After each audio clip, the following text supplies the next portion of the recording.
Let's bring in Marc Thiessen, former speechwriter to President Bush and a Fox News contributor. Marc, good to see you. I was remarking that it was a little more than 20 years ago. President Bush stood in the town square in Vilnius the day after they were granted a cession to NATO. It happened in March of 2004 that they joined the alliance. I was there with President Bush. I think you were too. And it was a remarkable event. And now eyes are turning toward Ukraine and whether or not Ukraine will join the alliance as well. Do you think that NATO and the president struck a balance on that front? I don't. I think it was a big mistake. And look, I appreciated as a supporter of Ukraine, I appreciated the resolve of that speech. What I didn't hear was a strategy for victory, a strategy to bring this war to a successful conclusion. He spent more time talking about climate change than he's talking about how we actually help Ukraine win this war, end this war, and have a sustainable peace, which is something we should be doing.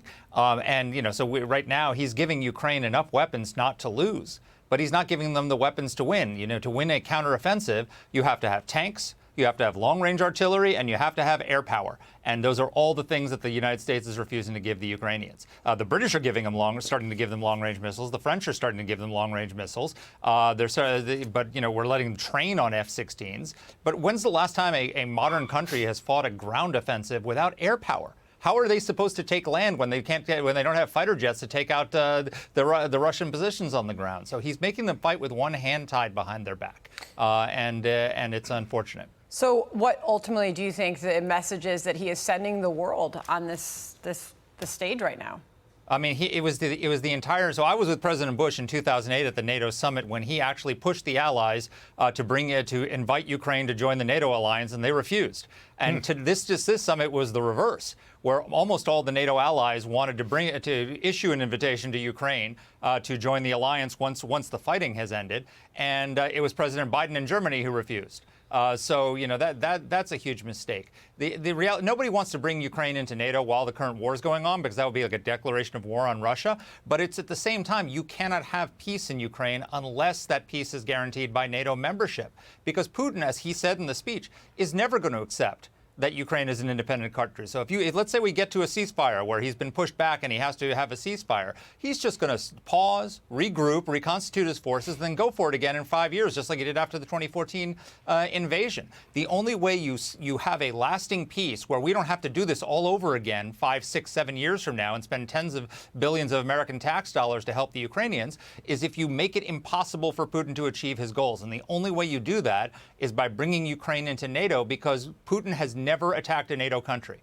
The two countries that were left out of the NATO alliance in 2008 that President Bush wanted to bring in, Georgia and Ukraine, are the only two countries that Putin has attacked, because they're outside of the security perimeter. He will not go to war with NATO. And so the only way you have a peace, a vision for ending this war and ending it with a lasting peace in Europe where this doesn't happen again, is if you bring it to the point where the Ukrainians have taken back enough territory that they can claim victory, and then you secure it with NATO security guarantees. Marc, earlier today, before this speech, President Biden indicated that Ukrainian membership in NATO was a matter of when, not if. Listen to what he said. I hope we finally have put to bed the notion about whether or not Ukraine is welcome in NATO. It's going to happen. You're all moving in the right direction. He said it's going to happen, but then NATO in a communique said Ukraine's future is in NATO. We will be in a position to extend an invitation to Ukraine to join the alliance when allies agree and conditions are met. Well, conditions would be the end of the war, because, as you pointed out, Ukraine can't join NATO while it's at war with Russia, because that would involve all of NATO. But does that just give Putin a reason to just keep this war going as long as he possibly can? Well, he doesn't need a reason to keep this war going. Nothing that we say or do is going to affect his decision-making one way or another, whether it's going to incentivize him or disincentivize him. He's made clear that he doesn't consider Ukraine a country, and he's going to not stop until he's conquered it. So the only way you stop him is by making it impossible for him to achieve his goals, and the only way you can do that is by bringing Ukraine into the NATO alliance. It's just that simple. And by the way, it doesn't have to be where the war is over.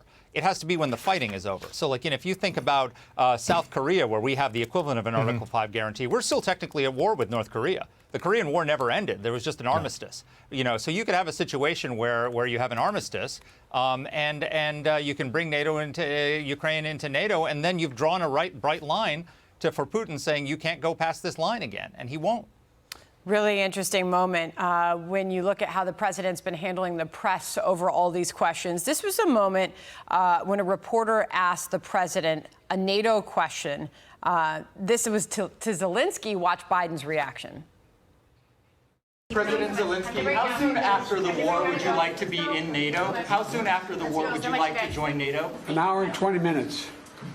Here we go. You guys ask really insightful questions. You guys ask really insightful questions. Just wanted to get your reaction to that, Mark.